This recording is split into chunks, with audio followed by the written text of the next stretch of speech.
Muy buenos días, familia. Gracias a aquellos que me dijeron que no había audio, a veces se desconectan estos instrumentos. Queremos bendecirlo a todos. Estamos domingo 25 de abril. Damos las gracias al Señor, que el Señor continúe dándonos salud y fuerza. Saludamos a todos aquellos que se conectan a través de estos medios sociales, aquellos que siempre nos saludan desde Chile, desde Argentina, desde Panamá y otros países. Y antes de seguir, quiero dejarles saber que ayer en la mañana, sábado, se repartieron alimentos a aproximadamente a 100 familias, bolsas de alimentos que contenían lo necesario para comer. Repartimos hamburguesas, hot dogs, ropa, Biblia. Agradecemos a nuestro hermano John Peters, que con mucha devoción preparó esas hamburguesas y esos hot dogs. Él es hindú y el Señor pues lo usa él en este sentido. También quiero agradecer al pastor, al reverendo Butner, el pastor americano de la iglesia presbiteriana de Bayard. Él ya lleva 50 años pastoreando esa iglesia y él es un gran amigo, un gran mentor, y juntos pues trabajamos, y le pido al Señor que continúe dándoles muchos años más de fuerza y de salud para seguir sirviendo juntos en esta obra. Esta mañana quiero hablar acerca de los ritmos de la fe, porque agarrar los ritmos es muy importante en la vida. Cuando un jugador de fútbol no está en ritmo, llega tarde a las jugadas, no se comprende bien con sus jugadores. Igual en la dimensión de la fe. Cuando uno está fuera de ritmo en la fe, las oraciones, la lectura de la palabra, todo está fuera de ritmo. Complica las cosas, porque es difícil conectarse con Dios. Este mundo nos absorbe, nos demanda los quehaceres de la vida, y si uno se descuida, pues uno paulatinamente uno se va enfriando. Muchos hermanos viven una vida R. R, pues ustedes saben, los que ven muchas películas, eh, significa que hay desnudez, violencia, hay un lenguaje vulgar. También tiene la G para audiencia general, PG-13, una audiencia no más de 13 años, y está la R. Muchos creyentes, ahora con esta pandemia, están viviendo una vida R. Y domingo tras domingo pasan frustración tras frustración, o sea que se congreguen los sábados o los domingos, porque de vivir una vida R, a ir y tratar de conectarse a Dios por 1 hora, 2 horas, esa es una obra magnífica. Yo no sé cómo lo pueden hacer. Personalmente a mí nunca me fue bien cuando traté de hacer esas cosas.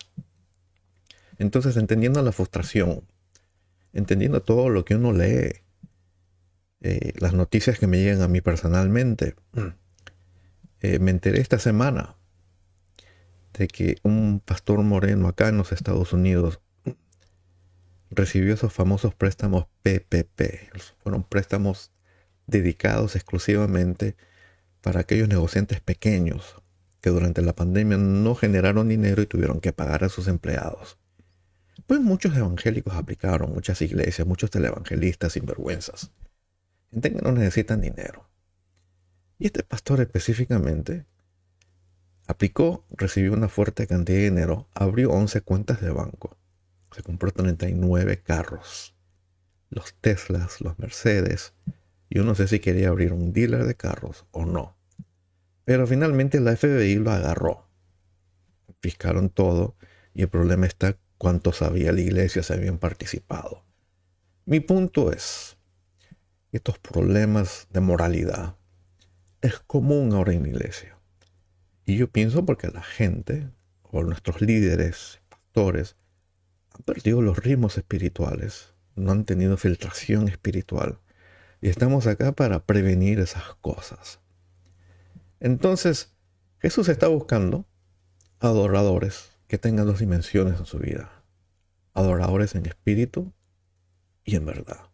Porque si tú eres de aquellos que solamente adoras en espíritu con tus emociones y cantas y todo, déjame informarte que las emociones, la emoción específicamente, es la peor fuente que existe de la verdad. O sea, tu fe va a ser como una montaña rusa. Vas a subir, vas a bajar, vas a subir. Nunca está la estabilidad. La verdad consiste en conocer al Jesús bíblico, histórico.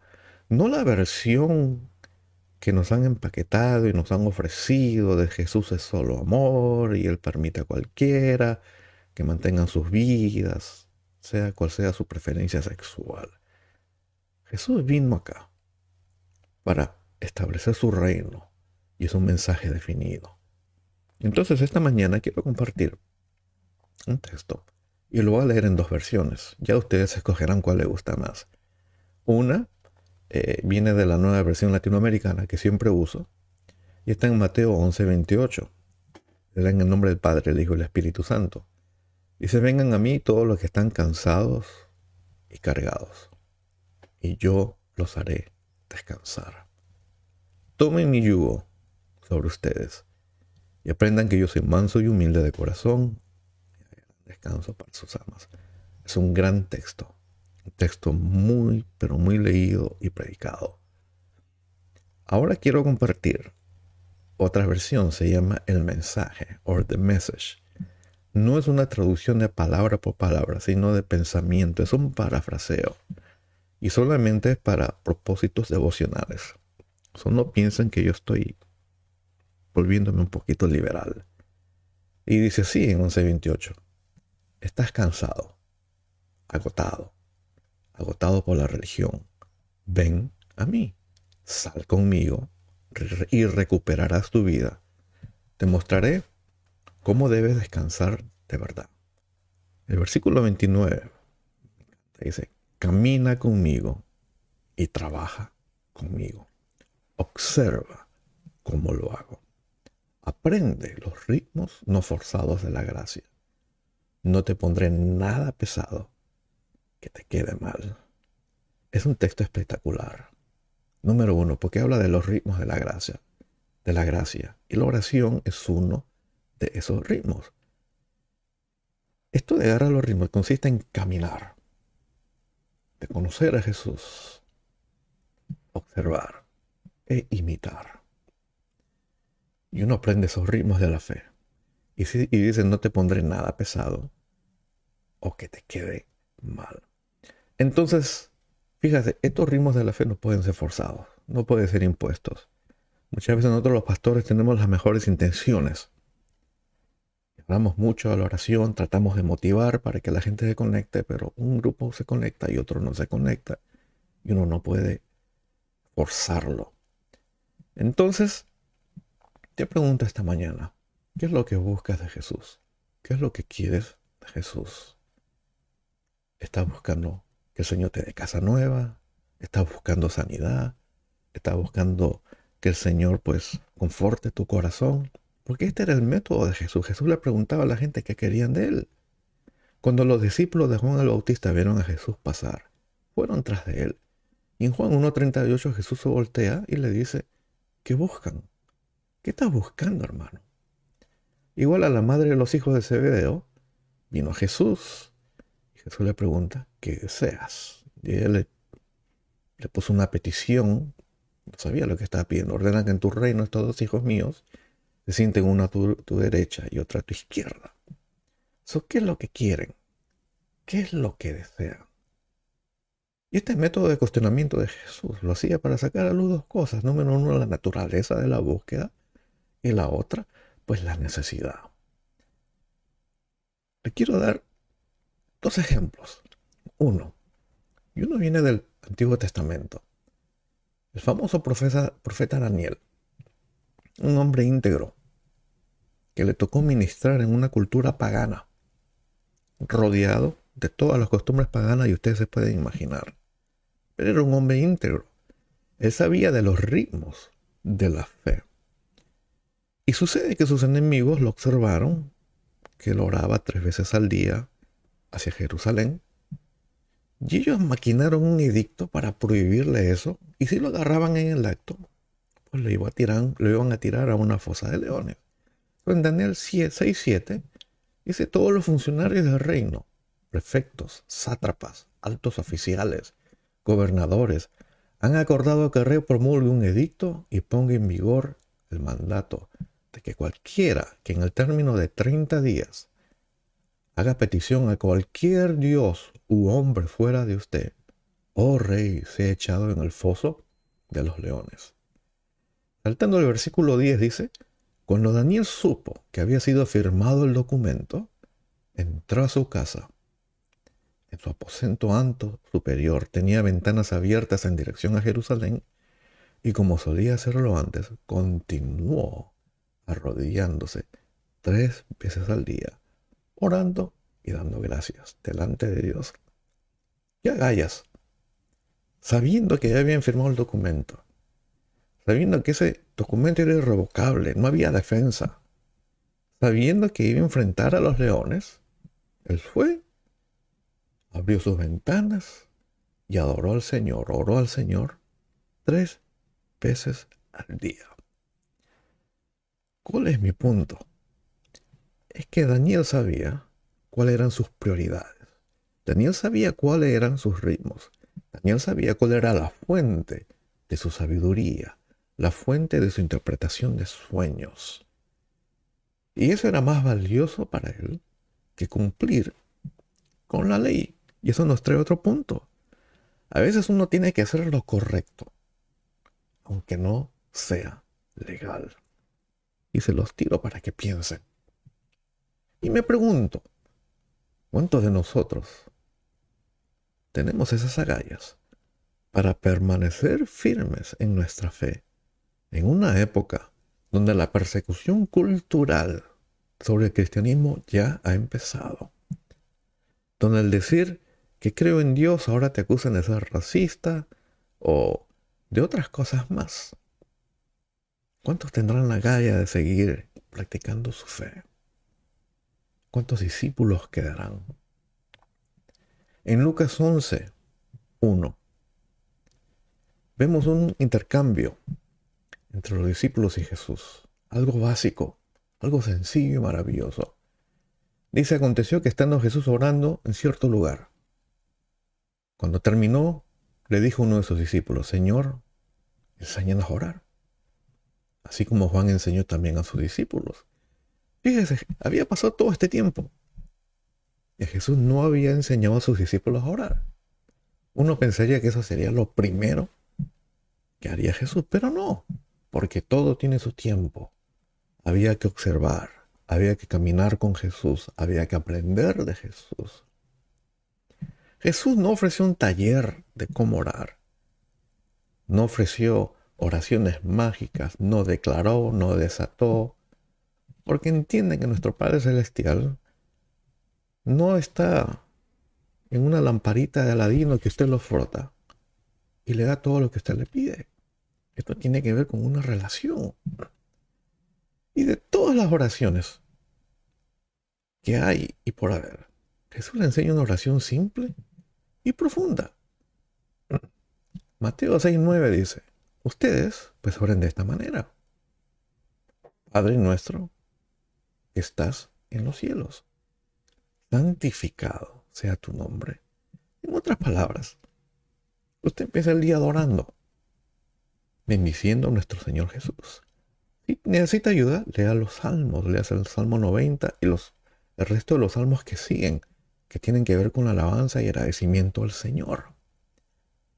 Por ejemplo, el Salmo 91 magnifica lo de Dios. Dice, Señor, tú nos has sido de refugio en generación y en generación, antes que naciesen los montes y formases la tierra y el mundo, y desde el siglo hasta el siglo. Tú eres Dios. Está declarando la eternidad de Dios. Dios merece ser adorado, magnificado. Y lamento decirles que hoy en día gran parte de la música cristiana de adoración consiste más en engrandecer nuestra necesidad, nuestros estados, en vez de magnificar la persona de Dios, lo que ha hecho, lo que representa. La adoración enciende nuestro espíritu. En el versículo 10 dice Jesús, venga tu reino. No dice vengan los demócratas, vengan los republicanos, vengan los socialistas o comunistas. Dice venga el reino de Dios. Hágase tu voluntad. Magnífico. Todos los días deberíamos decirle, Señor, regresa ya, implementa tu reino. Y haz lo que tú quieres, no lo que yo quiero. Y así en la tierra como en el cielo, porque Dios es rey, allá arriba y acá abajo. En Lucas 4:18, cuando Jesús empezó su ministerio y establece su reino, dice, el Espíritu del Señor está sobre mí, por cuanto me ha ungido para dar buenas nuevas a quienes, a los pobres.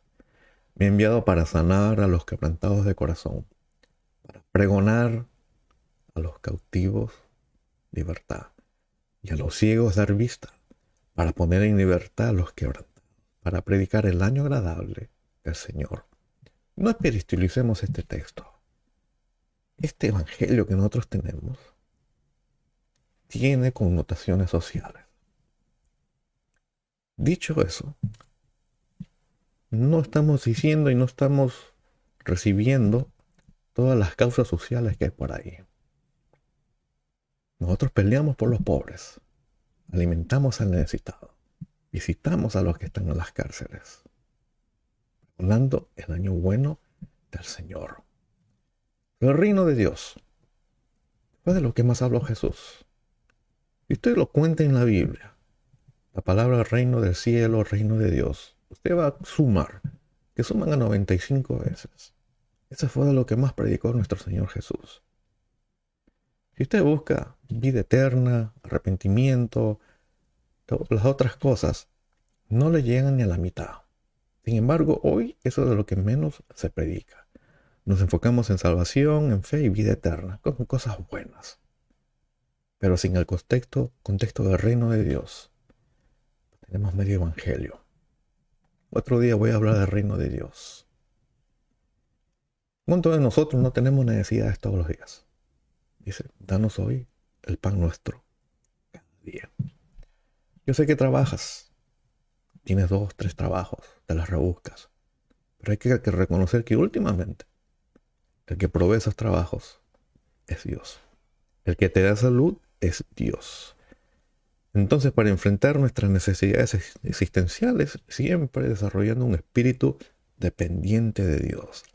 Porque el día que nos enfermamos y no podemos ir a trabajar, cuando nos toca el COVID a la puerta y vemos cuán frágiles somos, ahí recién decimos, oh Señor, danos el pan de cada día. Y oramos para que venga alguien con una olla, con un caldo de gallina, para recuperarse. Miren lo que dice Salmo 37:25. Joven fui y envejecido, y no he visto justo desamparado, ni su simiente que mendigue pan. ¿Por qué? Porque Dios siempre cuida a sus hijos. De una u otra manera, Dios siempre provee. Por eso esa actitud de dependencia. El versículo 12 es el más difícil. Dice, y perdónanos nuestras deudas. El arte de venir delante de Dios, pedir perdón y ajustar cuentas, como también nosotros hemos perdonado a nuestros deudores. ¿Cuántos de ustedes saben lo difícil que es perdonar a alguien? Porque vivir con odio, con amarguras, nos pasa la factura al corazón. Te amarga la boca, te amarga la vida. Muchas veces se hace con razón.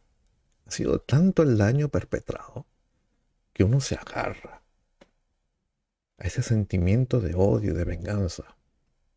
Pero es mejor perdonar que vivir con esa espina en nuestro corazón. Pues yo no hablo teóricamente, estoy hablando por experiencia. Es mejor perdonar que vivir con ese apretón en el corazón, recordando de vez en cuando lo que pasó. Pues uno tiene que aprender a perdonar porque así igual Dios nos perdona. Y eso se hace a diario. Por ahí he escuchado. Unos dicen que perdonar es olvidar. Y me sonrió. Porque el perdonar no es olvidar. Uno siempre se acuerda. Siempre se acuerda. El perdonar, en el sentido bíblico, tiene más que ver con el no hacer responsable a esa persona por lo que pasó. Pero no significa olvidar. El único que olvida de verdad, y este es el único caso de amnesia que aparece en la Biblia, es cuando Dios perdona nuestros pecados y lo tira a las profundidades del mar. Imagínate una oración simple como esta y tan compleja, que empieza con una adoración, danos el pan de cada día, venga tu reino, y viene el tema del perdón. Necesitamos hacerlo y practicarlo. Caminar, observar y trabajar como Jesús lo hizo. Si no has perdonado, pues difícilmente aceptarás el perdón de Dios. Es por tu propio bien y tu propio interés que perdones. El versículo 13 es igualmente profundo. Es un tema que a muchos los ponen aprietos. Y no nos dejes caer en tentación. La tentación no es pecado, familia. Es natural de la vida. Debería ser parte íntegra de nuestra espiritualidad, de nuestros ritmos. Hacer espacio para prepararnos cuando vengan esos momentos de tentación. Porque todos somos tentados. Nadie acá ha nacido con una naturaleza incorruptible. Estamos acá, somos seres corruptibles. Entonces necesitamos prepararnos cuando venga la tentación. Entonces, por eso estos ritmos de la fe nos ayudan a estar mejor preparados. Líbranos del mal. ¿Por qué existe el mal?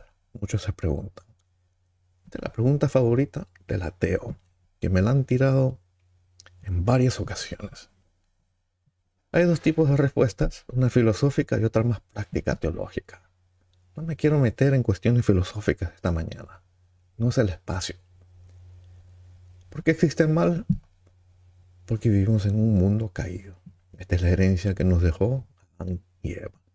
El deseo de vivir independientemente y el deseo de gobernarnos a nosotros. Por eso todos los gobiernos humanos, por más buenos que sean, no hacen mucho bien.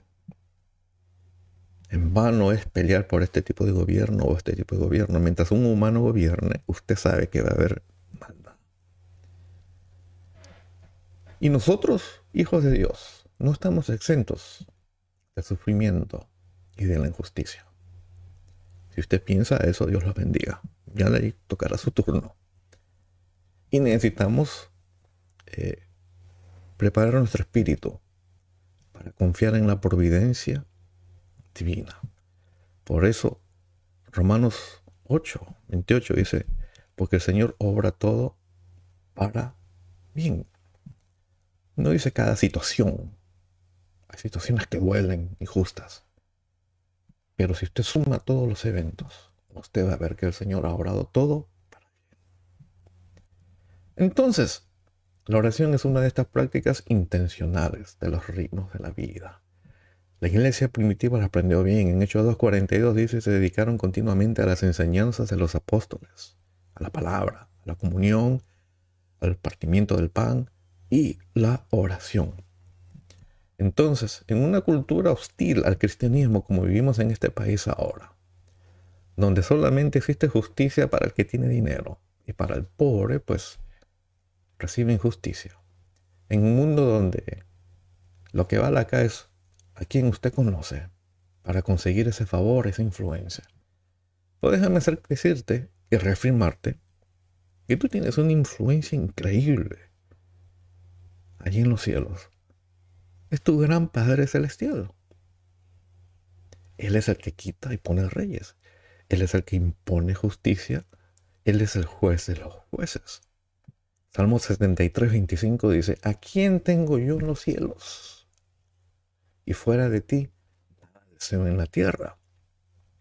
Entonces, si estás experimentando injusticia, ora, clama. La palabra dice que hay que traer todas nuestras ansiedades delante del Señor. Ora. Y el Señor te va a dar justicia. Deja que Él lo obre. Él confunde a los enemigos. No trates de averiguar cómo lo va a hacer, simplemente confía que lo va a hacer.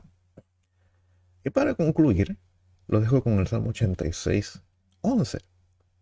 Dice, enséñame, oh Señor, enséñame, aprender, enséñame tu camino y andaré en tu verdad. La necesidad que nosotros tenemos de leer la palabra todos los días, renovarnos. Unifica mi corazón para que tema tu nombre, porque este corazón se va por cualquier lado. Yo quiero esto, quiero hacer esto, deseo esto. Pero una vez que recibimos la enseñanza y dirección de la palabra, este corazón se va alineando. Dice, te daré gracias, Señor, mi Dios, con todo mi corazón, y glorificaré tu nombre para siempre, porque grande es tu misericordia para conmigo, y has librado mi alma de las profundidades del Seol. Así que familia, Dios los bendiga, deseo que tengan una semana bendecida, se acaba el mes con confianza y esperanza en Dios, porque Él es el que reina en los cielos y la tierra. Dios me los bendiga, sean bendecidos.